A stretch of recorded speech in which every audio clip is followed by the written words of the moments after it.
back on the Boulevard, Sunday, April 13th. As always, here to prove to you there is no such thing as football season.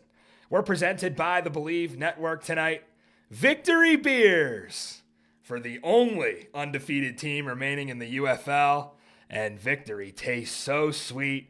Cheers to TPG. I'm Matty Fresh. The Defenders have silenced the St. Louis Battlehawks. But that wasn't the only thing that happened in this weekend of action, and we're back to recap it all with the fastest 3 minutes in the UFL. We start in Birmingham with more rolls than your local Texas Roadhouse. Speaking of Texas, Arlington up 3-0 early. It's Jace, Stern, Burger, and put the fries in the bag. Fumble. Renegades ball. Neither team could find the end zone. 9-3 Bandits late fourth. Corral looking deep. Picked off by Steven Pac-Man Jones Jr. That's going to seal it. But wait, false start on Big 69, the left tackle. Not great, Bob. Markham back 5.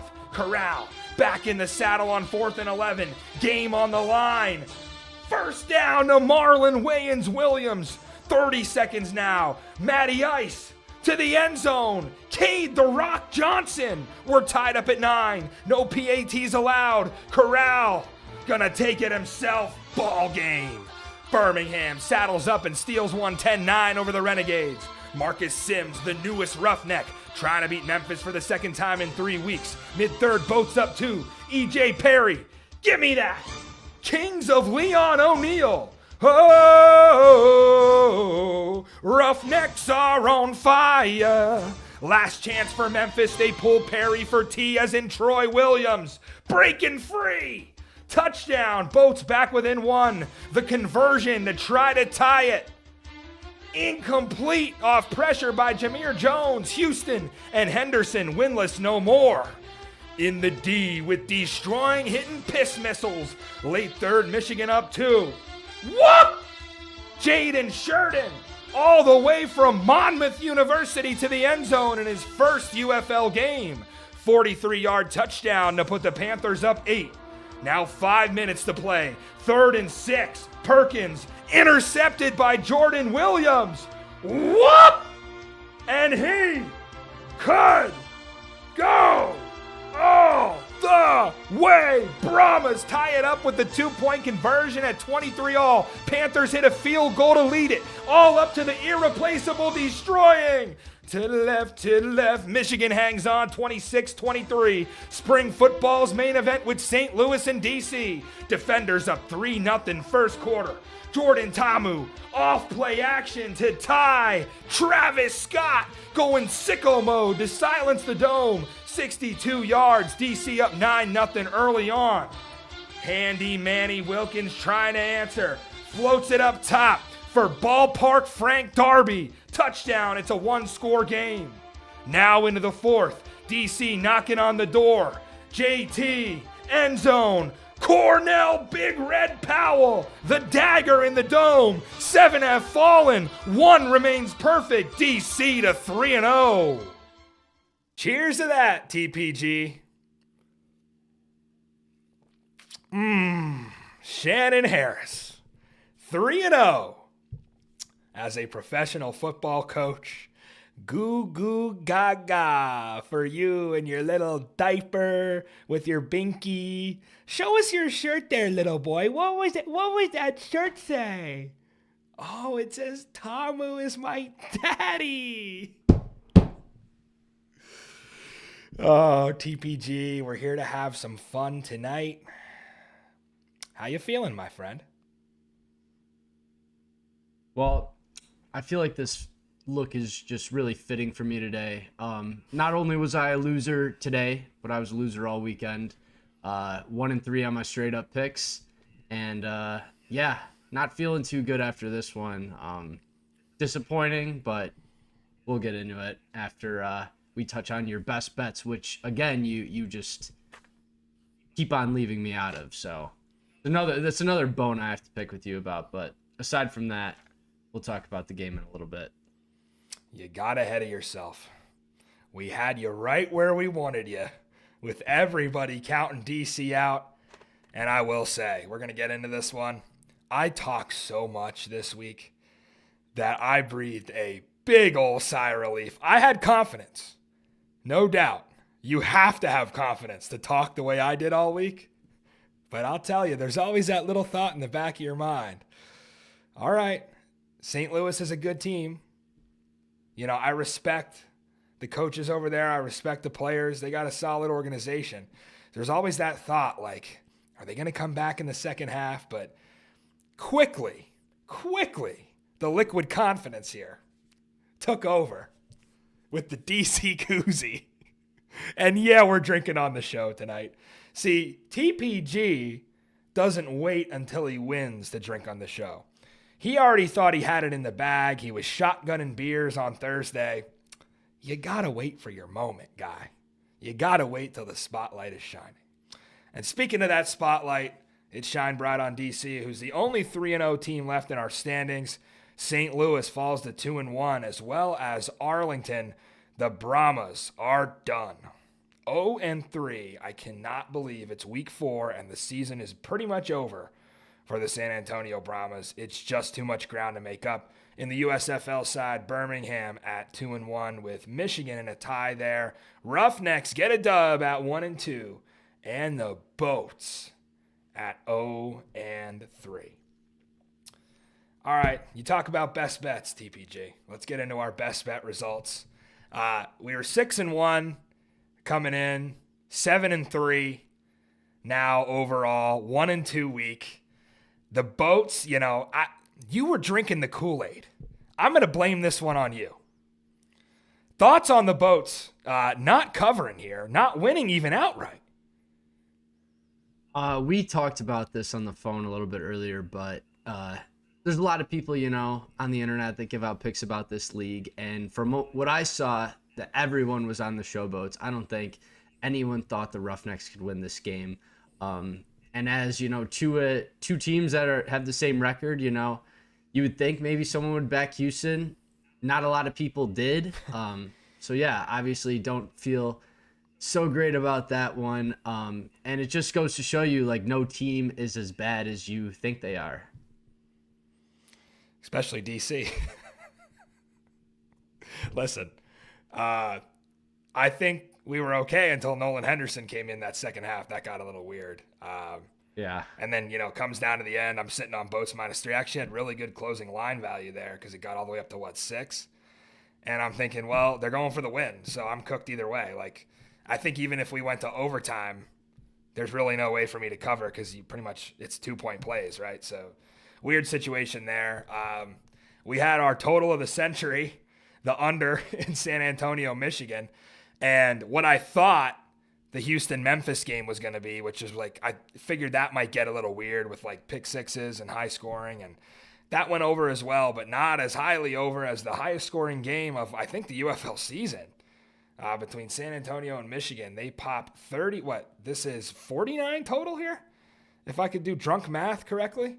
26-23, sails over. Yep. Crazy. Yeah, I didn't expect that from these offenses in the second half going up and down the field, especially when it was 10-9 in the first half. So that's a loser. But I'm getting the 2023 vibes because every week I bet DC in the XFL season during that 9-1 run, they covered for me and they saved my bankroll. They're doing it again.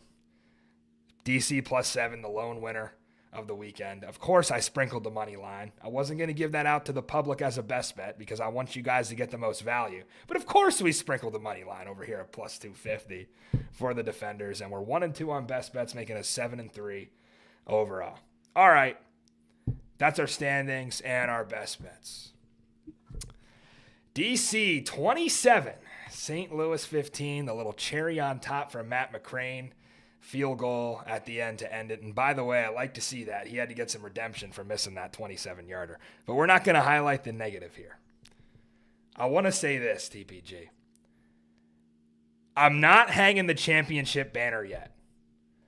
So don't mistake my joy and my elation and my vibes here tonight that, you know, this was the greatest win in DC history. Like, listen. I'm allowed to be happy for my team. This was a team that was 4-6 last season that got absolutely creamed by A.J. McCarron and Hakeem Butler in their own building in a game I sat through and had to witness the pain of getting killed by your rival in a game where you didn't even belong on the field in the second half. Then later on last season, I got a little bit of hope because A.J. was out in the dome. Manny Wilkins beats D.C. They go 0-2 against St. Louis.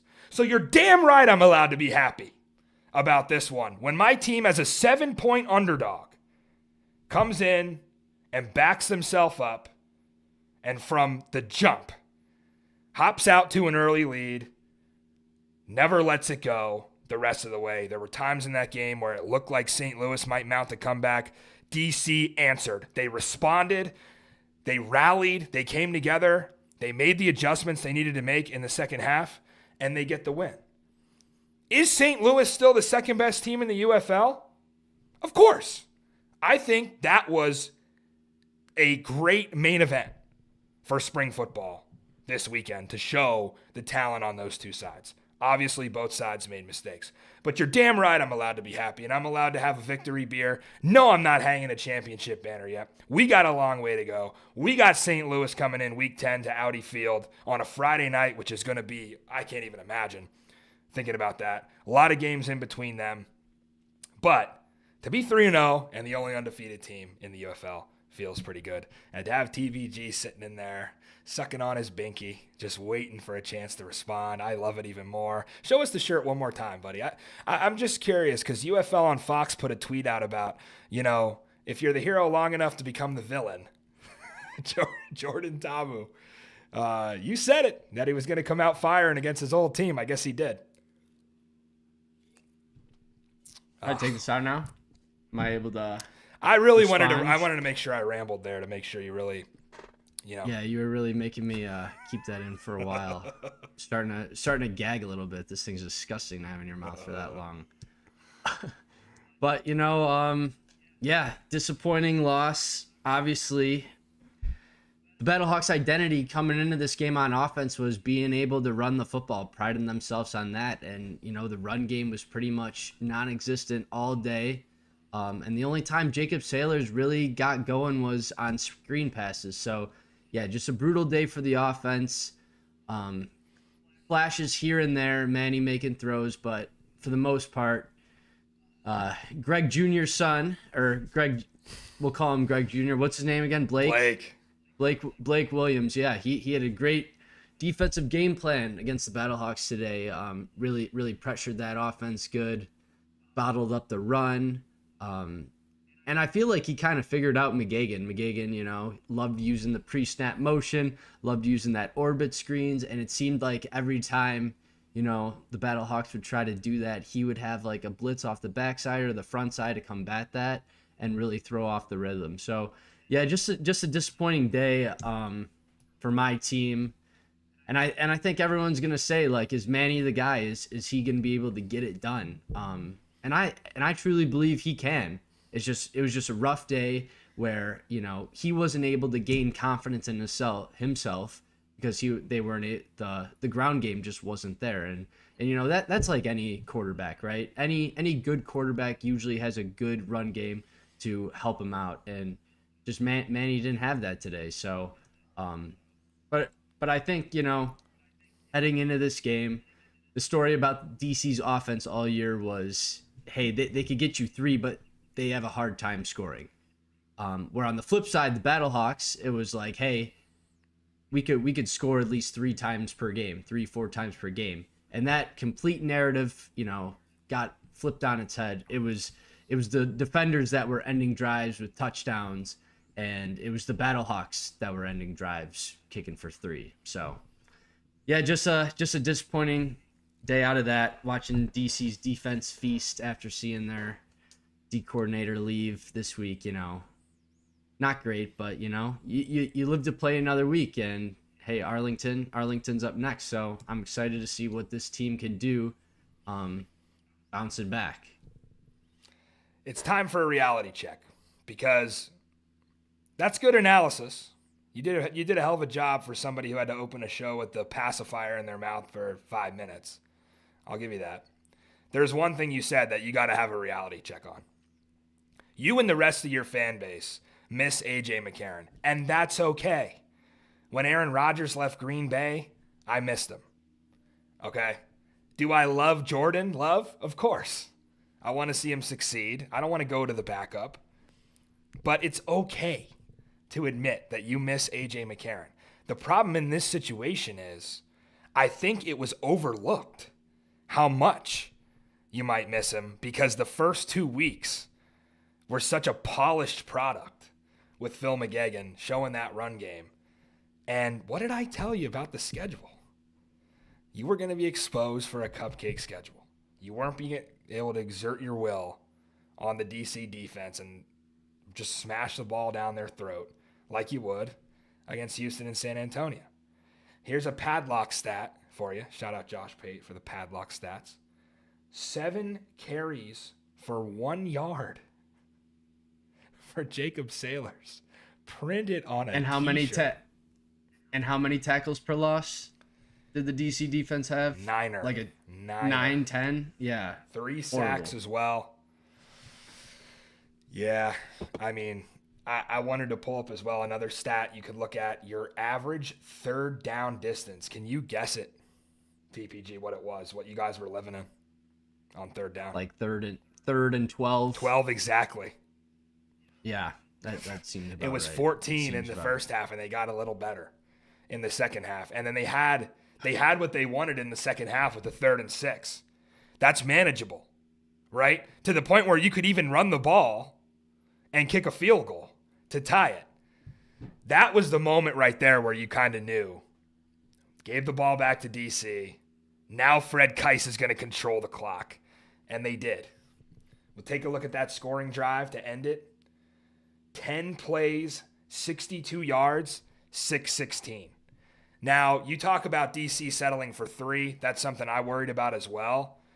You know, that touchdown drive at the end to put it away sort of got lucky on the tip drill, right? Like, yeah, the run, they were not able to run it in. And as that ball's floating through the air, I'm curious what's going through your mind. I mean, yeah, I think you kind of DC got lucky twice on that drive. Right before that tip drill, you kind of had that phantom PI call. Even the announcers were saying, like, oh, I don't quite see where the pass interference is. On the OPI, yeah. Yeah, or no, on the DPI. Was it DPI? Yeah, I'm forgetting who was on one of our safeties. Oh, yeah, Lucas Dennis. Yeah. Mm-hmm. Yes. I don't know. I don't know. I understand pass interference is a subjective call, but you know, for that to be called late in the game and you know put DC on the doorstep, yeah, that kind of sucked. And then yeah, obviously the tip drill.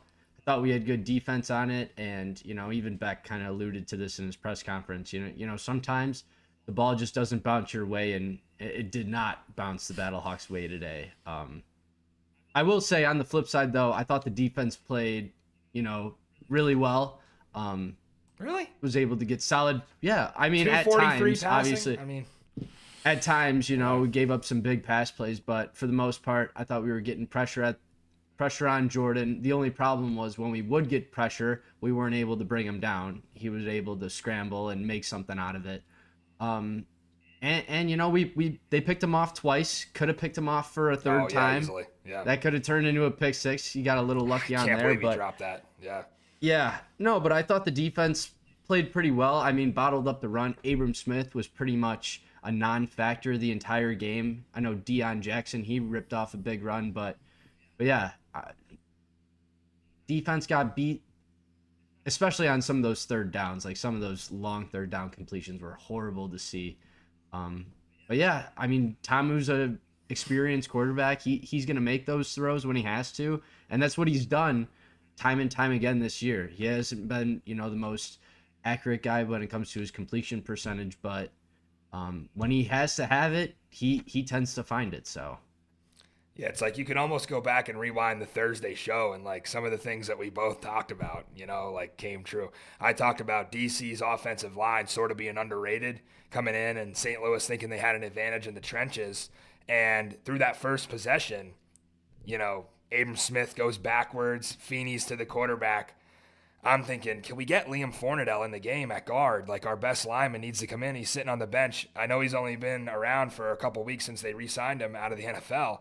But, man, you got to get him out there. And then they settled in. I was impressed with the offensive line. Did not give up a sack, which is hard to do against Feeney and Pita Taumapenu. And, obviously, Jordan, and his presence in the pocket helps that. But, yeah, no sacks given up. And the Battlehawk front seven has been a terror for quarterbacks. Battlehawks did get 5 tackles for loss, including Willie Harvey, who just blew up Abram Smith in the middle in one play. Again, Smith, 23 carries for 52 yards. They held him in check. That was the one thing I got wrong. I said he'd run through him like shit through a tin horn. Well, his longest run was 12 yards. Really couldn't punch it in the end zone. But, yeah, Cornell Powell, let's talk about that again. Like, Cornell Powell has got, I feel like, 1 million targets this season and has never been able to come up with one, it seems, until that very end. The redemption for Powell, that was great to see. He needed that. I think he can be a good receiver. Von Hutchins has talked highly of him.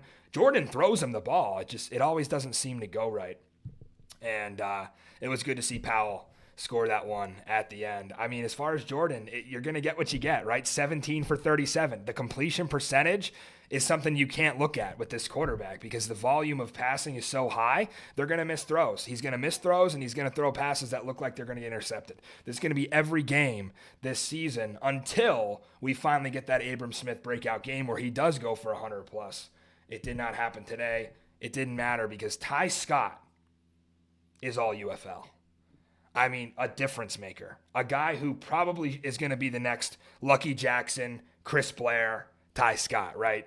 DC receivers that end up in the NFL. Wow. What a dog.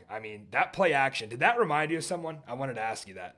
Did that remind you of anybody that you might also be a rival of over the years on that play Aaron action? Rodgers, maybe? And it's funny because his brother was calling the game. Jordan. Yeah, that play I've watched a million times in Green Bay from Aaron to Jordy or Aaron to Devontae or whatever it might be. That was play action perfection. It's just play action porn on that one to Ty Scott. But yeah, all in all. Talking about Ty Scott though, I know he goes down late in the game with an injury. He got fucked up pretty good on that glance route. And it was cool because they mic'd up Kais for that and play call was yada yada X glance. So you had an idea that hey, whoever's that single receiver side's running that glance. So I was able to really keep a close eye on it. And yeah, he took a good shot from one of the Battlehawk safeties. So any concern, Matt, moving forward with your pass game if Ty Scott comes down with an injury? Of course. He's been so reliable. 6 targets again. He led the UFL in targets coming into this one. I think he had 19 targets in 2 games. Now he gets 6 more. That's probably leading the UFL. So, yeah, absolutely. That's the guy Jordan looks to, gets 3 catches. But, yeah, for the most part, other receivers stepped out. I thought Braylon Sanders, who actually played his first UFL game, 2 catches for 21 yards on 3 targets was pretty nice to see. I don't know, man. It was a weird vibe in the Dome. I obviously wasn't there, but, taking that in from a fan perspective, did that seem sort of off to you? I don't know if it was, just the way DC got out to the early lead or, being against the Cardinals and the Frozen Four or whatever else is in St. Louis. Mm-hmm. But I didn't get, Anthony Becht up there pumping up the crowd on 3rd down. It just didn't seem like he got that response. Do St. Louis fans, are they as juiced without AJ being there? Is that a real thing that we have to start talking about? No, I don't think that's a real thing. I feel like the energy was good. I do think maybe the energy last week was a little bit better, with it being the Dome opener. But, I thought fans showed out. Obviously, this is a great rivalry game. But, yeah, I would say it was more so weird to me, not so much with the fans, but more with the team. I thought, second half, they come out throwing the ball and it kind of felt like that second half they just lost their identity basically as a team. They didn't really try to go back to the run, even though it wasn't working. But if you're consistent with that, you're bound to break off one. But they were pretty adamant about getting away from that and trying to make Manny making throws. obviously didn't pan out for him too well. Ends the day with 3 picks, but yeah, I guess you could say little bit of a weird vibe in the dome today for sure. Yeah, the Manny Wilkins over 0.5 picks was a lock. And he got that one at plus 120. I did also fade him to not throw a touchdown pass. Congratulations, Manny Wilkins. His first touchdown pass of 2025 to Frank Darby. It was a good pass, though. He got absolutely crushed on it, that too. Was a great, so, that was a great I mean, play to answer. Kudos for him. Like I've said it on the show many times. He's a tough dude. He's going to stand in there. He's going to deliver the throw. And, he got crushed, but, put his team in a chance to close that margin and get his team back in the game. How about some thoughts on Battlehawk Blandino? I got to apologize, Dean. It was interesting in the second half to see both teams playing without a challenge. I think that impacted things differently. You always talk about Anthony Becht and how he's been undefeated with the super challenges. I thought both teams burned theirs. They were both kind of insignificant to if you burn that, you're going to get one later in the game, like the Lucas Dennis PI, that you're going to want to challenge, and you're not going to have it. Like that. Exactly. Does Lucas Dennis get the PI if they challenge that? Probably not. That's a game changer. So why challenge? And I think it was only for DC used theirs on an illegal man downfield. I'm thinking, really? Is it that significant? And I know you're confident you're going to win it and get another one. And I guess that's the interesting dynamic of this. How confident are coaches that they're going to win to think they're going to get another one? But what did St. Louis end up burning theirs on? I didn't think it was anything that was too significant. I think it was like a DPI I want to say. I wrote it down, but I didn't write it down exactly what it was on. Basically just Beck lost the challenge. But I think he just kind of got a little too confident in himself going into this game. He was 3-0 with the super challenges. Obviously, he loses one a day, burns it in the first half. And I guess that's just, with the new wrinkle of the super challenges, right? If you win it, you retain it. But if you lose it, you don't. And I think coaches that have been successful with it, don't usually think it through. And whereas last year, I thought we saw guys hold on to it more so in the second half, to where it could really be utilized to flip the momentum or bail your team out of a bad call on the field. But it was kind of similar too. I felt like in another game, the game earlier, San Antonio, Michigan, both coaches, burned it pretty early, or maybe that was just Mike Nolan. Maybe Party held on to it, but interesting to see him, throw it away, because I'm pretty sure it was in the first half, so I would have loved to see him. They both were gone in the second half. I feel like Anthony Becht and Phil McGegan are still kind of getting used to each other. There was a point in the game, I don't know if you caught this, TPG, where they were short on third down, and it brought up a 4th and 3, and I think McGegan was on the headset, all right, get off the field, we're going to kick. Just assuming Anthony Becht was going to kick. And you heard it picked up Becht say, don't say kick, leave that to me. And then they flipped to McGegan. And did you see the look on his face? He's kind of he was taken aback a little bit by that. Because I don't think he was trying to make the decision. He was just saying all right, I'm responsible for getting my offense off the field here because the play clock's going to start running. So I might as well tell them, hey, all right, get off the field, kick. And Beck goes, don't say kick. Did you hear that? And I'm thinking, all right. I did. It's like James Franklin vibes, where it's listen, if you're going to rely on your assistants to coach the entire game and pretty much do everything, which at this point we know Anthony Becht does outside of 4th down decisions, super challenges, and timeouts, his assistants do everything else. If you're going to rely on your assistants like that, come on. Okay, we get it. He was pulling the offense off the field, and you don't want to piss the guy off and throw him out of rhythm. He was already having a hard enough time, with this DC pass rush. I mean, looking up and down the defense for DC, another great game for Anthony Hines. Sam Kidd, I mean, probably going to be a kid that we lose to the NFL next season. Was just constantly in the backfield, made a play on special teams, and then got himself an interception at the end. Wanted to highlight him. How about DeAndre Baker? I mean, they had that run play to Sailors, and he just dog zone blitzed that thing in there and immediately blew up in the backfield. So definitely some highlights.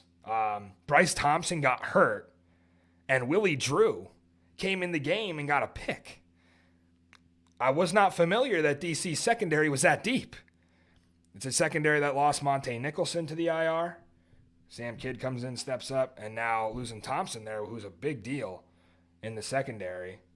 You end up Willie Drew having his moment and getting himself an interception. So Blake Williams. And Thompson looks like a guy. Yeah.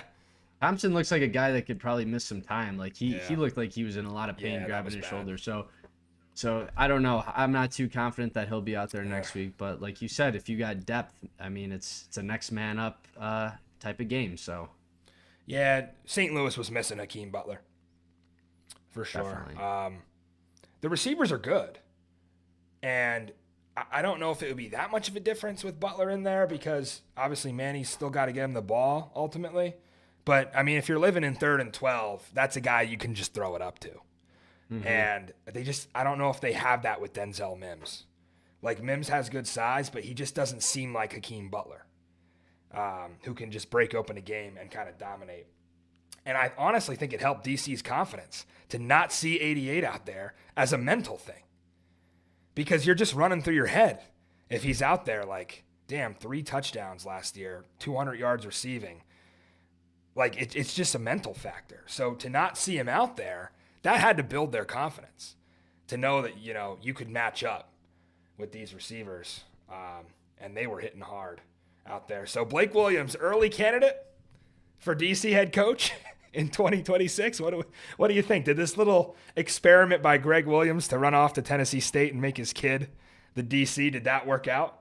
Is he going to stay? I mean, it clearly did for him. I don't know. Like, how long has Blake been a part of this defender staff for? Just this season, 2 games. Yeah, he was not around last season. Yeah.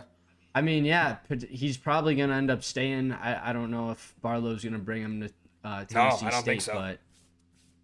But hey, like, even if he's not your head coach next year, it was probably a guy you would love to still be your DC. Yeah. So, and just hearing him on the headset, Joker. Yeah, he sounds just like his dad. He does. I mean, you could close your eyes and you would not know that it was Greg Jr. So yeah, hell of a day. Something you were right about. You said Deion Jackson might be a better back than Abram Smith.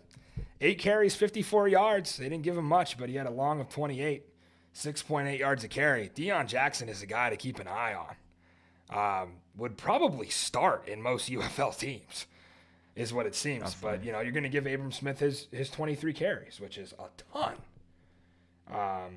He came up hobbled at one point as well, but he did come back in. Ja'Cory Pearson, 4 catches, 1 yard. Denzel Mims, 1 catch, 9 yards. Yeah. It was Sailors that basically had all of it. And that 3rd and 23, they got to Sailors on the flip out of the backfield. Yeah. I mean, ever since you made that comment about him being the Saquon of the UFL, he's put on tape many times since then that he is. Yeah. Unbelievable. That one play where the one screen where he broke like 2 tackles, I thought he was gonna score on that. Obviously, he gets tripped up, and then Manny throws that pick across his body in field goal range, down 3, give it back. But yeah, I mean, I was feeling good for a second, but yeah, like we said, tough day. But you live and you learn. You move on to next week. So I'm still trying to accept the fact that DC's the best team in the UFL. I don't think I had that notion coming into the season. I believe in my team. I'm a fan of my team. I love my team. But the product that they put on the field last season wasn't very inspiring. And I came in thinking, wow, Reggie Barlow's gone. There's going to be some growing pains. And now, guess who has the target on their back? I don't know if I like this. And I love being 3-0. But the convincing fashion in which they won, not having to kick a game-winning field goal, completely shutting down St. Louis offensively, convincingly winning this game and dominating all 3 facets, puts you in a position where you are the hunted. You are no longer the hunter. So the games you had against Birmingham and St. Louis, kiss those goodbye. Because now you're going to be the favorite in every single game the rest of the way. and it's going to be up to DC to hold serve. Does Shannon Harris have it in him? I think he does. I think he's a man on a mission, and I'll tell you, people, they should not have called him a doorman. That's one of those things that's going to end up being a storyline when we go back to the Dome on June 14th, and it's not the Blue Boys running out of that tunnel. It's the boys in red going up against Birmingham. And here we go again. The doorman's back. The doorman, I'm starting to see it. I'm seeing red. TPG. All right, can we move on? I'm sick of you stroking off these guys. I'm seeing red. Let's talk about another game. I'm ready to move on. Let me take one more swig of this delicious liquid, and then we move on to the next one. Cheers to being 3-0.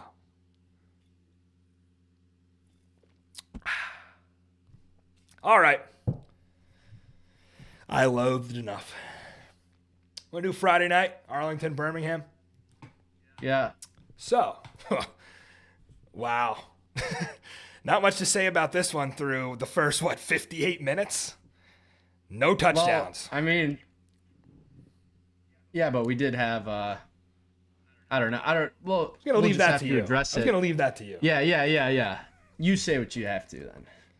Well, the curse of TPG. It's a curse nobody wants. Many will want to avoid the rest of the season as this thing plays out. It could happen to anybody, not just Jay Sternberger. So be careful and be aware of the curse of TPG, who goes 1-0 against Jay Sternberger. Take me through your thought as he's running into the end zone. And on one hand, you're thinking, oh my God, he's going to score. I got his anytime TD prop. And then he fumbles.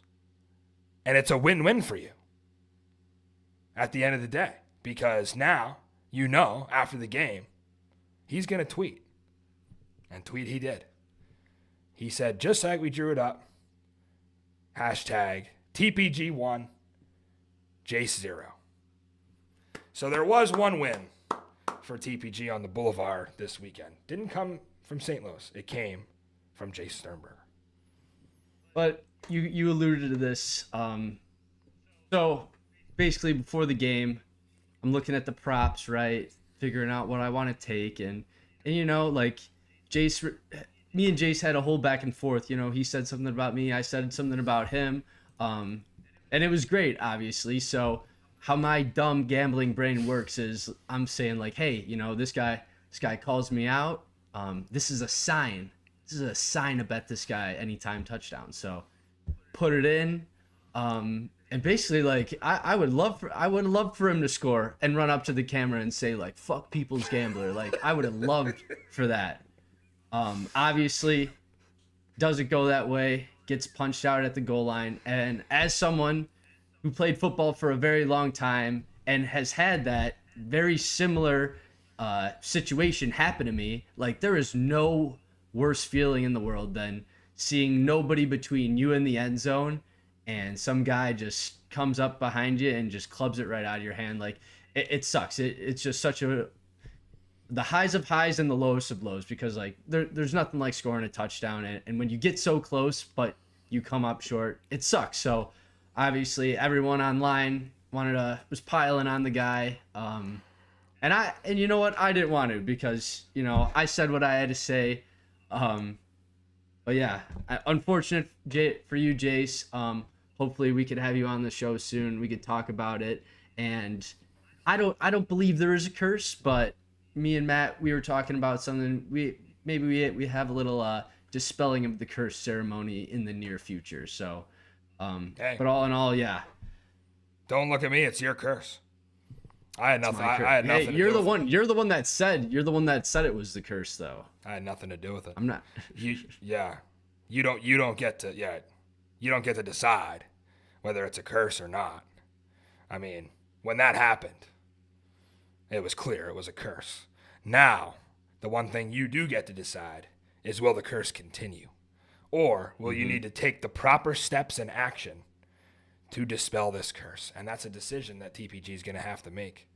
As he sulks over his Definitely. Battlehawks on Monday morning and really thinks about where he wants to go with his life, as he sits here with a Tamu is my daddy shirt on, there's going to have to be some reflection from TPG tomorrow morning.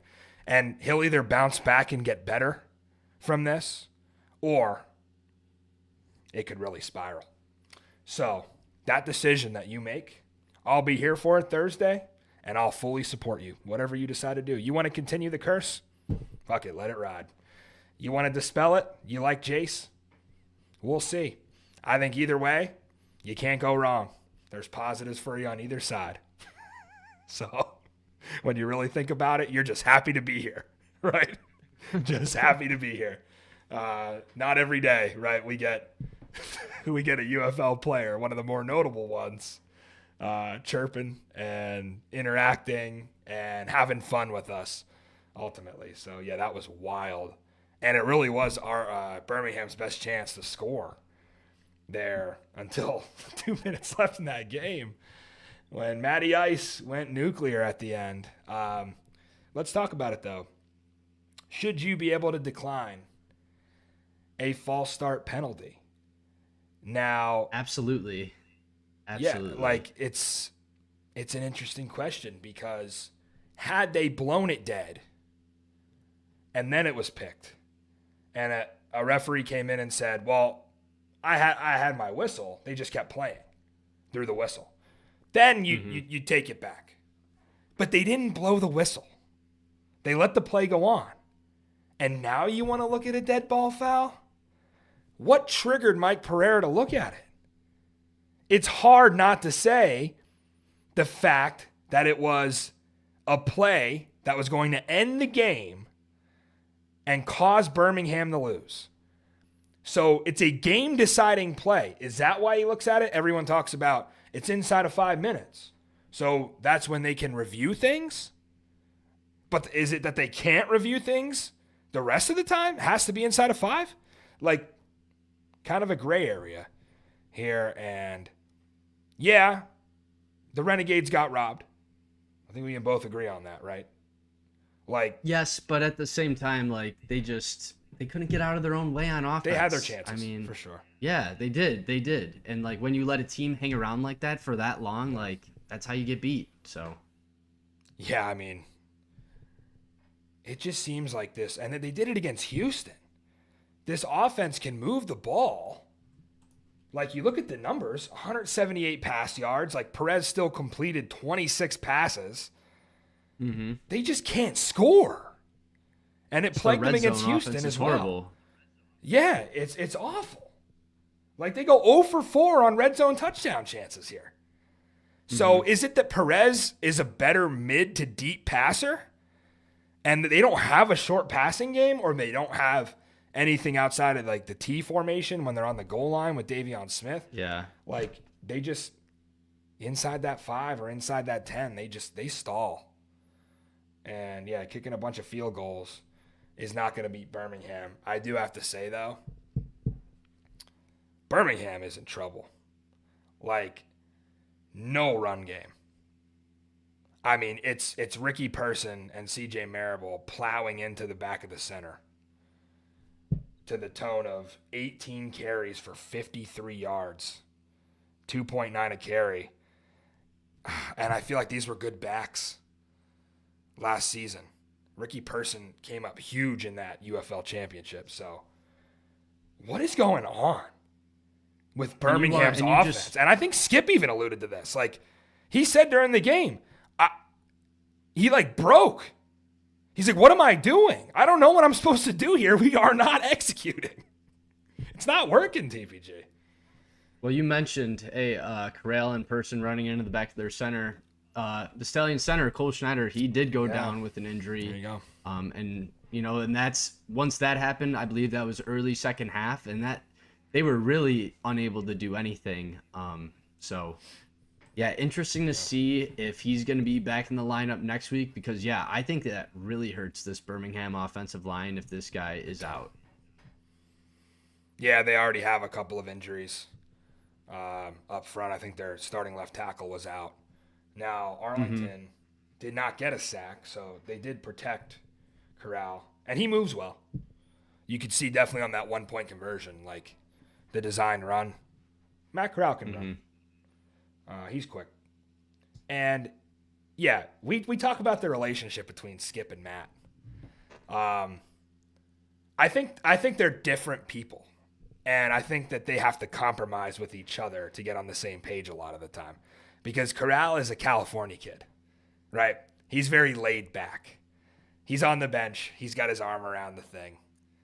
He's hanging out. He's very calm, right?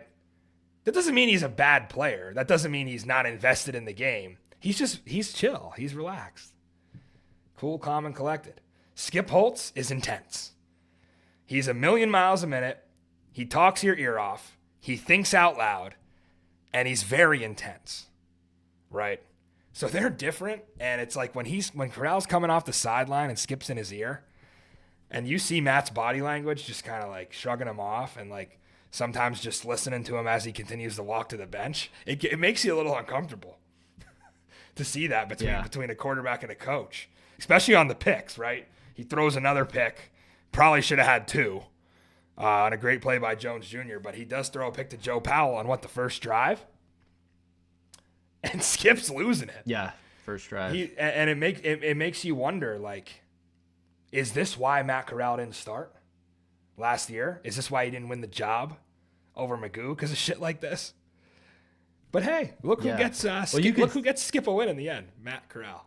So you could see it. You could see it all over Skip's face, though, like the frustration he has, like when he has to interact with Corral, and even when they were interviewing Cookus on the sideline, because that's what the sideline reporters like to do, go up to the quarterback and tell him like, "Hey, what's the play call? Like, what are we looking at?" And who do we have? Brock Heward on Friday night. He asked Cookus a question about like, what's it like playing for Skip Holtz, and Cookus's answer was something along the lines of, like not so much as like Skip like working with what you do best, but like you had like doing exactly what he like wants, essentially. So, like you said, it 2 different dynamics of people. Obviously, like we only know so much. We just see the broadcast. So, but you could definitely tell that there's like something underlying within that relationship.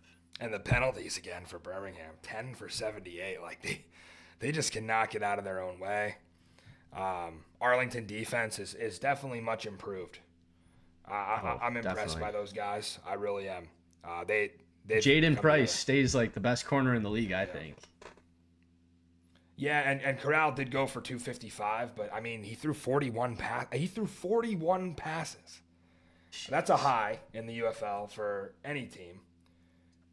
And yeah, like Arlington moves the ball. They get 21 first downs. Again, Perez is going down the field. He's completing passes. He's finding open receivers. Again, he's spreading it out. 6 catches for Canella, 5 for Vaughns, 4 for Burnett, 3 for Winstead, 3 for Payton. Like everybody's getting targets. Vaughns is getting interfered constantly. Birmingham had the penalties at the beginning with the pass interference. You got to score on that. And it just seems to me like Kalen Ballage, we might have been a little too high on him. He has no burst. It's like you're going to run with him as a power back and just hope everybody bounces off him. But, like, it's a low acceleration. And that's why they try to go to Day Hunter, and then he gets 3 yards a carry. Like, he's just too small. You almost need, like, someone in between the two. Like, you have the 2 extremes of backs. The 6'3", 240-pound bowling ball that has no speed and just bowls over guys, and the 5'8", 180 speedster who can't break a tackle. It's like you kind of need the in-between, and this has always been a problem with Arlington's running backs. Davion Smith was kind of the same way, just sort of underwhelming the last 2 seasons. So, again, not confident in their run game at all, and this seems like it's going to go on Perez's shoulders the rest of the season. They have a huge game coming up in St. Louis where they're actually only a 1-point underdog. They're playing at home. But yeah, I mean, Bob is just thinking to himself at the end of that game, there's no way we lost on that. A penalty that goes, like, basically goes against you. I don't know. I've never So, seen that happen. Like that's it's so like a penalty, that bails the team. You gotta look who the other committed way it. if you're Mike Pereira. You Yeah. just have to. It's just too big of a play. So Birmingham escapes. Good for Matt Corral. Has a nice drive to end it there. And Cade Johnson, want to highlight him quick. Out of nowhere, 3 catches, 63 yards and a score at the end. Gets himself open. Clearly, these offenses are running better up tempo. Right? We saw that from everybody across the whole league. Any closing thoughts on this one before we move into the next one? Yeah, one more closing thought. Finally, we've seen a team give Birmingham a taste of their own medicine, run the T formation against them. It's been way too long. Obviously, the Stallions have been doing it ever since 2020, and it's been dominant. Teams have been unable to stop it, and like watching the Renegades run out there on like I believe it was a 4th and short, 3rd and short, and run the T formation against them and be successful on it was great to see. And I just don't understand why coaching staffs haven't implemented it sooner, because like just like the NFL, like this is a copycat league, but I loved seeing the Renegades, give the Stallions a little taste of their own medicine on that. Yeah, Penn State got rid of it. Wish we had it back. Obviously, 4 tries against Ohio State at the goal line. That's a formation you wish you had. They had it in 21 and 22. Got rid of it in 23 when Kotelnicki came in, but that's besides the point. Yeah, it's a great formation, especially in the UFL, right? That's exactly what you need. Just exert your will up front. Birmingham, 10-9 winners. They moved to 2-1. Don't think they've lost at home. What did Skip say? They haven't lost at home in years. It's been a while. I don't think it's been, probably since 22 or 23. Yeah, so it's been a while. The Houston Roughnecks in the win column, 18-17 win over Memphis, in which Nolan Henderson put the team on his back in the second half, 10 of 11, 80 yards and a score, prompting Curtis Johnson after the game, TPG, to say, he's our guy. We'll see about that. There's been some crazy things that old Curtis has said last year too, but got to give it to the Roughnecks. Kind of said I was high on their pass defense coming in, maybe higher than some other people, and boy, that secondary's for real. Leon O'Neal with the pick 6, and yeah, I was way off on this spot. Thought Memphis dominated the first half, had a nice drive to punch it in on a 2-minute drill. We talked about the 2-minute drill and offenses going up tempo and being more comfortable. Kwame Lassiter with a touchdown. I'm thinking, all right, we pull away in the second half. We have a nice little cover here. It did not go that way, and it was Henderson that sparked him on offense, but Henderson had nothing to do with the defense. I mean, this defense held Memphis to 2.8 yards a carry, and they got a pick 6, and they got Perry benched to the point where it was too little too late for Troy Williams. You're drinking that Showboat's Kool-Aid, and I think you got me on the boat party, maybe a little stronger than I should have. But yeah, we talked about this with the line. You felt like there was a lot of people on Memphis, and it's always going to go the other way if that happens. Sorry, froze again. Jeez. What was your question? Sorry, Matt.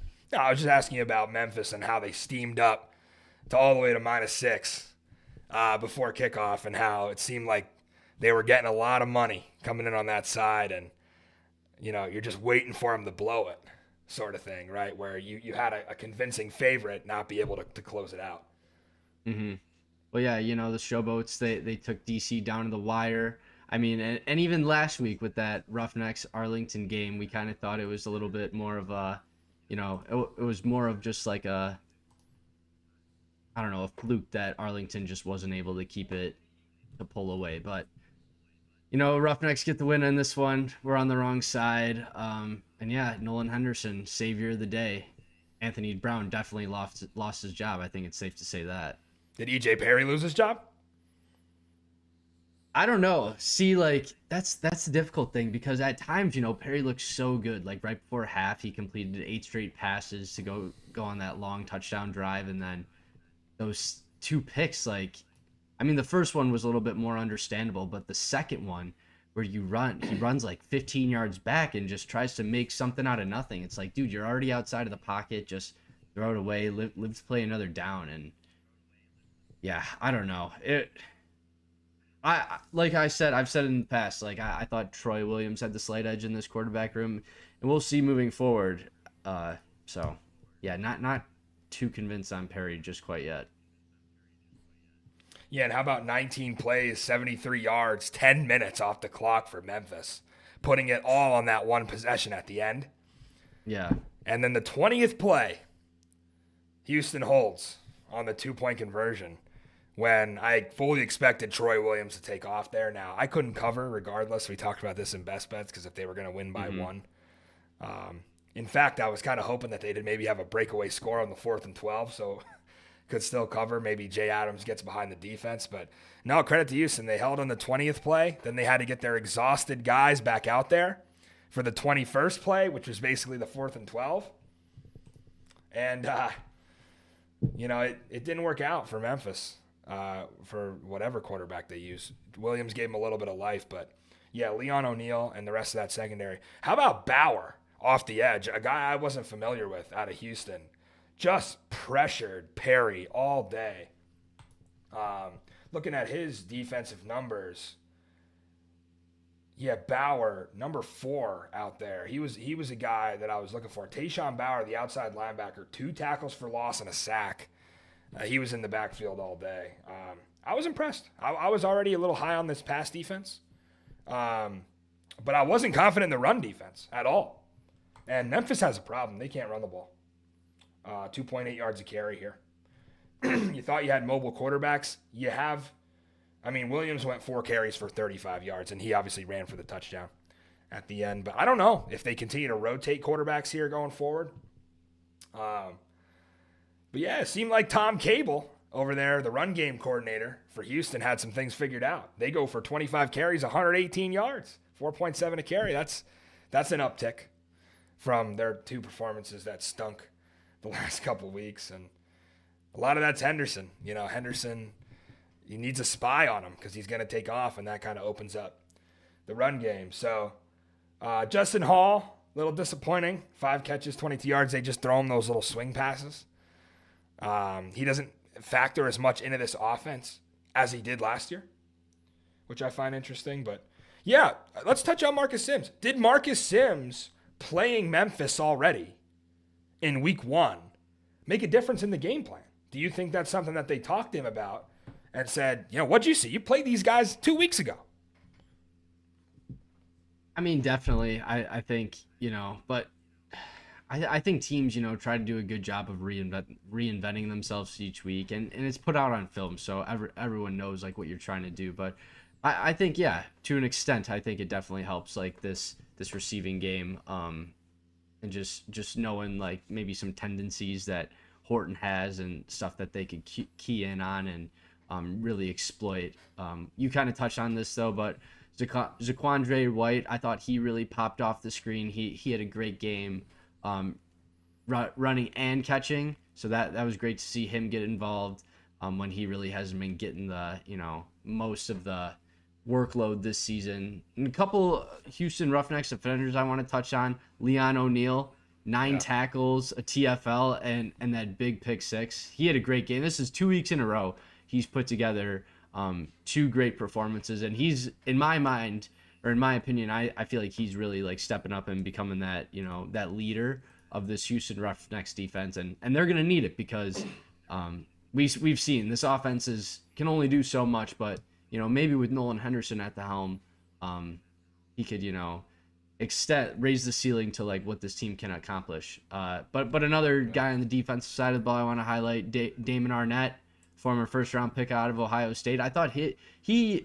kept Jonathan Adams in check pretty much. Adams finished with about 40-something yards, so a major downtick in what he has been doing. I believe week 1 he had like 90 yards. Last week he had like 120. So this Roughnecks defense, they're really answering the bell, coming off that embarrassing start to the season they've had. Yeah, made for an entertaining game too. You think about 19 plays, 73-yard drive that took 10 minutes off the clock with Troy Williams in the game there at the end. Ken Wisenhunt, very calm as a play caller. You watch Skip Holtz and then you watch him, 2 very different styles of head coaches who call plays. But yeah, 19 play, 73-yard drive, takes 10 minutes off the clock, and then you go for 2. It's your 20th play of the drive, and Houston being exhausted out there with the same 11 guys, maybe a couple subs coming in here and there. Make a stop on the 2-point play. Or was it a 1-pointer? Did they go for 1 or did they went for 2? I feel like they went for 2. They went for 2. They went for the win at the end, then they had the 4th and 12, and they stopped that as well on a weird play where I think they ended up having a first down and they ran out of time, if I'm correct, because I think Kwame Lassiter was trying to lateral there at the end. Question for you, Matt. What do you make of Wisenhunt's use of the clock at the end of that game? Because, he let the clock run all the way down, try to run off as much time as possible, whereas, you're down by 7, so even if you do score a touchdown, there's no guarantee that you do get the, point after conversion, and by running all this time down, you're really screwing yourself on the back end if you can't convert. What are your thoughts on that? Yeah, he went all in, right? Mm-hmm. You talk about a showboat. How about a showboat gambler there? He pushed all his chips in on that one possession, and they didn't kick the field goal, when they had it. They were talking about on the broadcast, you want the 4th and 7 or the 4th and 12? Well, they end up converting on the 4th and 7, so they didn't need the field goal plus the 4th and 12. That was also a situation that they found themselves in week 2, and they got the field goal blocked by DC. So I think Wisenhunt was even more skeptical of playing that 3 plus the 4th and 12. He wanted to score, and they did. And the fact of the matter is, Troy Williams probably should have had a design run there on that 2-point conversion, because that was what was working on that whole final drive. Just Williams dropping back, nobody's open, take off up the middle. They weren't really getting too many completions out of him. He ended up 4 of 8 for 63 yards, made a couple plays, but it was the running game. 8.8 yards a carry there at the end that fueled Memphis. And Henderson as a passer is something you got to watch out for. I was not familiar with his game. I'm sorry, Nolan Henderson. Man, the Fighting Delaware Blue Hens are proud to see their boy out there. 10 for 11. That is remarkable for Henderson to come in. He's always been counted out. And he pops 182 passer rating here. Houston gets the win. Let's move on. So, San Antonio, Michigan. I didn't see this game having 49 total points. I'm still shocked. I think by, not that I counted Peyton Pardee completely out, but did they look more comfortable with him than they did under A.J. Smith? Is that a fair question? Absolutely. And he was the only coach on the field. Yeah, can we talk about that first? No Wade. No Wade. Peyton Pardee, not only he's the OC, but he's the head coach too now. We hope Wade's all good and he's back out there next week. But yeah, just imagine getting thrown into the fire like that, Matt. Your OC leaves the week of the game, and then on game day, it's like your head coach is like, hey, dude, now this is your team now. So, but what I've seen out of Pardee, I think he's a smart coach, and I thought he really leans into these playmakers on the team, as before it wasn't so much the case. So yeah, I have a lot of faith in the Brahmas with Peyton Pardee running the show. Yeah, I don't want to spend right off the bat too much time on the losers. Let's talk about the winners a little bit. Michigan, obviously, big-time 26-23 win at home here over San Antonio. Danny Etling being listed as quarterback 2 and starting right off the bat for me is horseshit. We are in a league that promotes betting content. We're in a league that embraces fantasy, and we want to do all these innovative things to engage our fans to bet. We have Aaron Dolan on ESPN Bet chiming in with her 2 cents on live betting. We have announcers talking about betting. We have betting promotion on social media. We have the graphics in the score bugs for the game displaying the over-unders and the totals. If you're going to embrace it, you require coaches to make a real depth chart. No fake depth charts, and if you do, you get fined. And listen, yeah, Mike Nolan said in his presser he was going to play the guys 50-50. I have no problem with that. He can do whatever he wants. All I ask is, when you start the game, unless Bryce Perkins is in the stall puking his guts out with food poisoning from the chicken salad sandwich that he had earlier in Detroit, unless that's going on and it's an emergency, you start the quarterback that you listed as quarterback 1. because he's trying this gamesmanship shit. That's what he's doing. He knows San Antonio's seeing that and expecting Perkins, whatever. Like, start the quarterback you list. Enough with the nonsense from Nolan. He thinks he's getting one up on people by doing this, and what happens? Here comes Jordan Mosley on a late hit, completely knocks Danny Etling out of it. Man, hope Etling's okay. That was a hard hit. It was a dirty play. I think even Jaron Horton, I don't know if you saw his Twitter, he mentioned, like, San Antonio's hitting helmet to helmet. They're going low. Like, they're not getting flagged. That's becoming a Brahmas thing, by the way. Like, that's been since last year with Tease Tabor and the boys with playing dirty. And it's kind of becoming their identity, and you don't want to see that because that's why you're 0-3. You have that mentality, and what do you end up with? 11 penalties again. 100 yards in penalties. And there was probably a couple more that could have got called. So I think they've averaged like 10 penalties a game. They're broken. They're completely broken, and I think it starts at the top. Wade's not around. Something's wrong. We don't know. We hope he's okay. But game one, he's in the booth. Looks a little uncomfortable on the field last week against St. Louis. Now he returns to the booth here in game 3. Peyton Party trying to hold everything together. Did a hell of a job. But, yeah, Michigan fans are kind of lucky that Danny Etling went down because Bryce Perkins in that second half was at his prime. Was looking really good in that pass game. Throwing on the run. I mean, Sayusi Mariner, Malik Turner, Devin Ross, all over 50 yards receiving. He was finding his guys, and he was running the ball. 10 times he ran it, took off and ran it. Once where he tried to hurdle TPG. Sick of that. I don't know why. Sick I don't of know that. why that's always the option. Is that why Bryce Perkins isn't in the NFL? Because they watch his tape and they see him hurdle at least once a game? Can we get the over 0.5 hurdles on ESPN Bet for Bryce Perkins next week? Because he does That'd it. be great. But he scores 2 touchdowns rushing. And it helps when you don't have Nate McCrary. And we talked about Nate McCrary being hurt. He clearly was. 7 carries, 14 yards, did not get the job done. Jaden Sheridan. Oh, boy. It kind of reminds me, do you remember Juice Ellison? Is that a name that rings a bell? How he kind of popped out of nowhere for Seattle and the 2023 Dragon? That's who it kind of reminds me of. Guy out of nowhere, right? It just comes in and starts running hard, and now he'll probably be active the rest of the season with Colburn out. No, yeah, he was great. That touchdown run was awesome. He had the little spin, bounced it to the outside, and yeah, dude, that his speed just popped off screen like you were. Yeah. So great to see that guy, get activated this week, and you make the most of your opportunity in game 1. I mean, I'd love to see that. And Kellen Mond had a minute. Probably had his best game of the season up to this point. They found McFarland. I don't know, man. It makes me wonder what the deal was with McFarland, but they got him the ball today. 7 carries, 54 yards, 2 catches, 21 yards, and a score. There was clearly on that wheel route was a specific call for him. They had a wheel designed in there, and they called it 41. And I think Michigan probably knew it was coming, just couldn't stop it. He's too fast. So Mond, decent game. Took care of the ball, didn't turn it over, and gave him a shot at the end there. And destroying. Where are we at here? Because it was a roller coaster for D. Man, he was feeling himself early on. 3 for 3, hits a 55.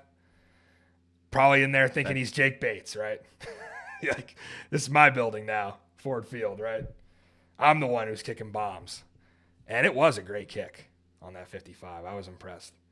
But there's just a weird vibe there. And I've never hated on Destroying. I don't appreciate the people who do. I think he brings a lot of exposure to our league. Yeah, he's eccentric. Yeah, he's cocky. You would be too if you had 8 million social media followers and were his age, right? That's his brand. It's what he does. But I could go without flashing the money sign on the sideline when you're 30 seconds away from the biggest kick of your career. I could probably do without that. You should probably be in the net warming up, taking a couple swings. And he was looking for the cameras. And I get it. You want it to look cool in the documentary, right? In the lead up. You're thinking about what's this going to look like in the lead up. But you just got to shut all that out and you got to execute. And maybe San Antonio didn't do him any favors setting him up on the hash. Probably could have been a straight on make. but he hooks it to the left again. Destroying. I mean, did I jinx him when I texted you? I said you might have. You said it right before. Yeah. He misses this, he's done. Yeah, and right. Not that when I said he's done, I don't mean he's done. Like, he's obviously going to stay on as kicker, but he's going to get absolutely buried. Like, how do you even put that in the next? Like, I get it. He's like adversity guy, so like he does show you everything because then he wants to bounce back from his adversity. Like he did that with the tackle that he broke his neck on. Don't want to spend too much time on him, but I mean, it's a big difference if you make that kick and if you miss it. That's a huge. I think San Antonio could pull that game out in overtime because they had a weapon in Anthony McFarland who could probably score on some of those 2-point plays. I was pretty confident going into overtime San Antonio would have pulled that out. Jordan Williams with a big pick six to kind of flip the momentum on its head there at the end. And yeah. And kudos to Michigan, though, because great drive of their own there at the end of the game. 10 plays, 36 yards. They get good field position. And they get a field goal out of it. And they played the clock well, right? That's what Manny Wilkins should have done, is what Mike Nolan did at the end, right? He played it safe, and he ended with 3. And he didn't want his quarterback to throw an interception. Mm-hmm. Yeah, so 26-23. This went way over. Might have been the highest scoring game of the year. That's wild to me. So we'll see. We'll see with Michigan. Both their wins, they score 26. So they're capable of having these high 20 scores. Defense was a little suspect today. Played well for the most part, but, 121 rushing yards for San Antonio. That I thought Michigan would have done a little better. I think they're missing Breland Speaks a lot more than we thought. Definitely, yeah. And I said I was going to put too much, stock into that, but it was evident that. Yeah. I mean, and that could have been a party thing too, just like trusting the run game. Whereas clearly maybe, it was. Yeah. Maybe AJ Smith was, too quick to abandon it. So, but kudos for him for believing in his guys up front because, I mean, that's how you win football games. It's usually like the team that has the most rushing yards and, is going to win the game. But yeah, great performance out of them. Do want to highlight 2 guys on the Panthers. Yeah. Devin Ross, I thought he made up exceptionally today for that muff punt last week against Michigan. He was great in the return game, and he had a couple big plays in the receiving game too. Also, Malik Turner, this guy kind of seems like he came out of nowhere, especially after the Sims trade. So good to see him step up too and provide Perkins with another option to throw to. But yeah, that whole pick six thing, that was it was shocking because I'm sitting there, you're thinking like, hey, a lot of pick sixes this weekend. Yeah, there was defenses. But yeah, Perkins, I don't know. It was an RPO type play. He made a poor read on it. Didn't see Jordan Williams, getting under that glance, and it went the other way on him. But yeah, we're sitting there covering. We're looking good, and then it just completely got flipped on its head.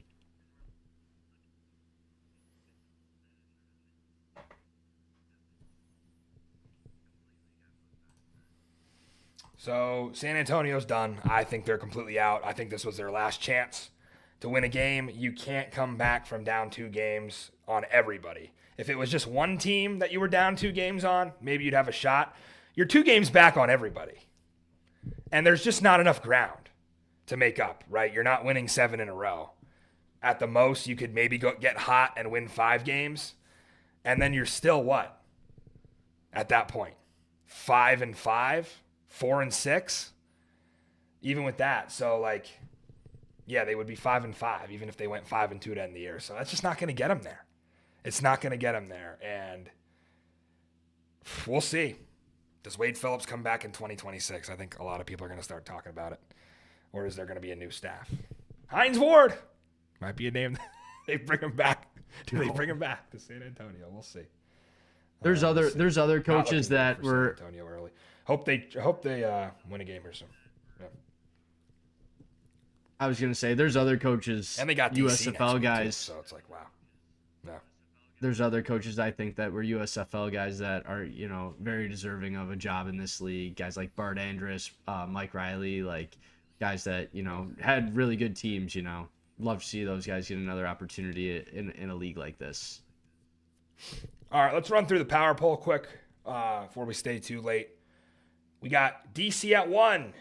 No question there anymore. And for anybody who wants to come at me and talk about how I had St. Louis at 1 through the first 2 weeks, again, DC had lost to St. Louis twice last season. I was in no position, even with beating Birmingham, with how dominant St. Louis looked the first 2 weeks, to put DC over them. I had to see them first. I now know it wasn't a fluke. They're the better team. DC at 1, St. Louis at 2. No, I'm not going to overreact with St. Louis. They have a quarterback problem. I think Max Duggan's better. He should start next week. Probably won't happen. We'll see if Manny can settle in and get better. That defense is still good. They can get back to the run game. The offensive line will bounce back. Mark Colombo will have them in there working hard. Birmingham 3. Arlington at 4. Michigan at 5. That's the closest one. Arlington and Michigan to me. That'd be a hell of a game, right? If those two teams were to play. That'd be a coin flip for me. But I think when you look at common opponents, you say Arlington blew out San Antonio. Michigan kind of struggled a little bit. San Antonio looked a little better. Now, Arlington had the benefit of playing San Antonio week 1. But then you look at Birmingham, and neither team really scored much offensively against the Stallions defense. So to me, they're right there. But ultimately, I think Arlington's just a little bit better, having a chance at the end of that Birmingham game to win. So we're going Michigan at 5, San Antonio at 6, Houston at 7, and Memphis. Oof, a team I thought would be moving up to maybe as high as 5 after this week. I mean, it's the same situation for them. Now you got 2 teams you're 2 games back on, and you got a lot of ground to make up. Memphis, I'm not completely counting them out yet. Must win situation next week. In fact, looking at the early lines here, they are a 7-point dog to Michigan. They have got to pull an upset or it's over, right? They can turn their season around with an upset of Michigan. And I think that's a team they're capable of beating. I think 7's a little high. Why is Michigan like such a high favorite against these teams? Like the Brahmas, they're 7.5-point favorites today over the Brahmas. Like, I don't know if Michigan, I'm ready to lay points with Michigan like that yet. No, definitely not. You got an early lean, Matt? Yeah, Memphis. For this next week? Yeah, definitely. Memphis. That's an overreaction line, I think, for sure. Okay. Anybody. I don't care who's playing Michigan. I don't care if it's your high school team. I mean, that's not a team I'm laying 7 points with. I'm not. They find themselves in close games. In fact, they were in one with the Showboats week 1. Yeah, St. Louis a 1-point favorite and a pick 'em basically at HQ in Arlington. Is that an overreaction? Because I don't know. You'd like to think St. Louis still has a really good pass defense, right? Chris Payton-Jones was incredible today. No, the secondary is amazing, yeah. Right. But Tamu found holes. Cam Perez find those same holes. I mean, that's to me probably a spot where you're going to look at a bounce back for St. Louis, but you could kind of say the same with Arlington. Remember, no real home field advantage here because St. Louis is living there at HQ, so it's not like you're going to go, on the road against a big crowd. I think that one is indicative of how sportsbooks are viewing this offense with Manny Wilkins. I feel like the bookmakers are saying, damn, this offense got figured out. And until we see how they bounce back, we're not going to favor them by 7.5 again, right? Anytime you lose as a 7-point favorite, when you lose by 12, you're going to take a hit in the power rankings, and that's what the books did. So, interesting spot for St. Louis. I think that would be sort of an early lean for me to look at them to just beat Arlington straight up. Oh, absolutely. I was going to say that too. But probably there is another one of these games that would probably be my most favorite early lean. What you got? And that'd be San Antonio at DC, I think, with, Party calling the shots now. I don't know. They still got a lot of cleanup, obviously. A lot of the stupid penalties, but, it was a revamped team, and we said, like, it really couldn't get any worse than it was before. And so it's definitely on the uptrend, I think. Yeah, I've said it forever. When DC's an underdog, you salivate. You're like chomping at the bit, like, give me that. Great as an underdog. They just have that mentality, something about them. But you don't lay points with them. You just don't. They win ugly. They find a way, scrap and claw, and they play better as an underdog. Not saying they'll lose to San Antonio. That's a game I'm fully confident in a win. But yeah, 7.5. I'd think twice about laying that. Birmingham is a 7.5 point favorite at Houston. Do they fill the rig this weekend? Are Roughneck fans going to be juiced up? Probably not. It's not exactly PJ Walker back there yet, but maybe Nolan will inject some life into them. Just eyeballing it, those two road favorites in St. Louis and Birmingham. St. Louis, you really can't call a favorite, though, so we'll just call that a pick'em. Birmingham as a road favorite. You remember last year, Houston covered against Birmingham or late in the season. It was like a 35-28 game. That's a spot I look at. And it was like a 16-point spread. Yeah. Yeah. I don't know with Birmingham's offense, man. Skip is going to have them in boot camp this week to try to figure out that run game. But it starts up front. Anything else on power ratings, early leans, before we get out of here, TPG? I'll give out another early lean. I think grabbing Birmingham now wouldn't be a bad idea. Obviously, that line's going to go up, I think. Yeah. Probably close around 10-ish, maybe double digits, even though Houston's coming off a win. But, I mean, Stallions are the Stallions, so I could see them, figuring stuff out next week. I'll let you go ahead and plug the social since you did just a great job this week. Outside of, I was a little disappointed in, there really wasn't too much DC content coming out after the game, I must say. We got kind of silent on Instagram and TikTok. What was up with that? It didn't seem like there was many stories being shared or is TPG not a post the final guy? They always say post the score, post the is that not you? Like, do I have to be the one to post the final when DC wins? I was a little, I was busy. I was running a Target, buying my Binky, getting ready to get humiliated, pissed off, but yeah, I don't know. Your social media posts, though, like you said, it could have been some good bulletin board material for the Battlehawks, but I thought that did pretty good numbers on social media, I would say. But plug in the socials real quick: Instagram, TikTok, at Springball BLVD. Follow, like, comment, share, do all that good stuff. It's been great. So let's keep on getting the likes up, getting the views up, and yeah, it's awesome stuff. Yeah, and follow Matty Fresh TV on X. We are smashing it in the prop game right now. I mean, it's just free money with these ESPN props. I think 10-2 through the first 3 games. Didn't look and finalize what I had on DC St. Louis yet, but I think that was looking pretty good as well. I think at least 3-1 on those 4. So I tweet 4 props out per game. No, you can't always get the number that I did. If we start getting a good response on the props, maybe I'll make some kind of Twitter community or chat where I'll put it up right when I play it. But right now, I'm kind of beating the lines, and then people are coming at me saying, like, I can't get that number, so it's tough to tweet out the plays. But yeah, I mean, you can get a general sense. Anybody, not just me, watching this league of these player props, they are off every week. So make sure you log into ESPN Bet, a day or 2 before these games. Give yourself maybe 24 hours before kickoff and just take a look at them. And if you watch this league, I promise you, even a casual fan who might have only watched a couple games would have a pretty good sense of players on their team and how they're going to go over under it. It's not as sharp as the NFL is with player props. You can get some great value. So check that out. We're killing it. And it's making up for our 1-2 week on best bets. But we'll take 7-3 overall and a DC cover. All right. For the prepubescent gambler, goo goo gaga, make sure you change your diaper tonight before you go to sleep. That is TPG. I am Matty Fresh.